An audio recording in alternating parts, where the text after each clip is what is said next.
To understand the meaning of the path in the verse, "Guide us to the straight path," we now arrive at the fourth introduction.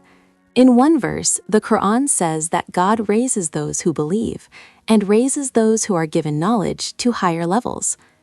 This verse makes an important point clear. Even the path of the believers is not simple or one stage.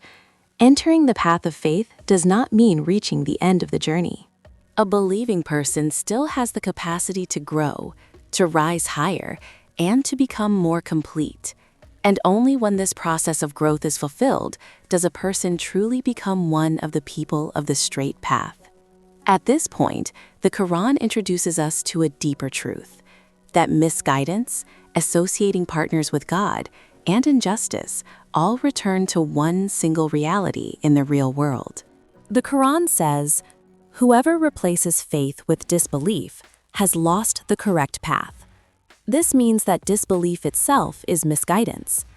Elsewhere it says, "Do not worship Satan, for he is your clear enemy, but worship me alone.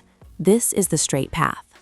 And immediately after, it reminds us that Satan has led many people astray.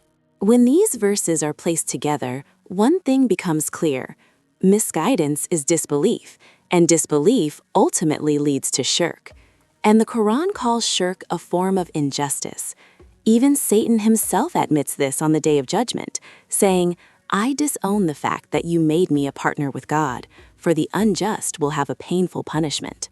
Here again, shirk is clearly identified as injustice. In contrast, the Quran says about true believers, "Those who believe and do not mix their faith with injustice are in security and are truly guided." So the conclusion is clear. In reality, misguidance, shirk, and injustice are three names for one path, not in concept, but in actual manifestation. Therefore, the straight path is a path in which there is no shirk, no injustice, and no misguidance, not in belief, not in the heart, and not in action. The straight path is the path of pure monotheism, monotheism in thought, and monotheism in action. And monotheism has no stage beyond these two. And the Quran states clearly, "After truth, there is nothing except misguidance." This was the fourth introduction for understanding the meaning of the path. And as this journey continues, we will move on to the next introductions.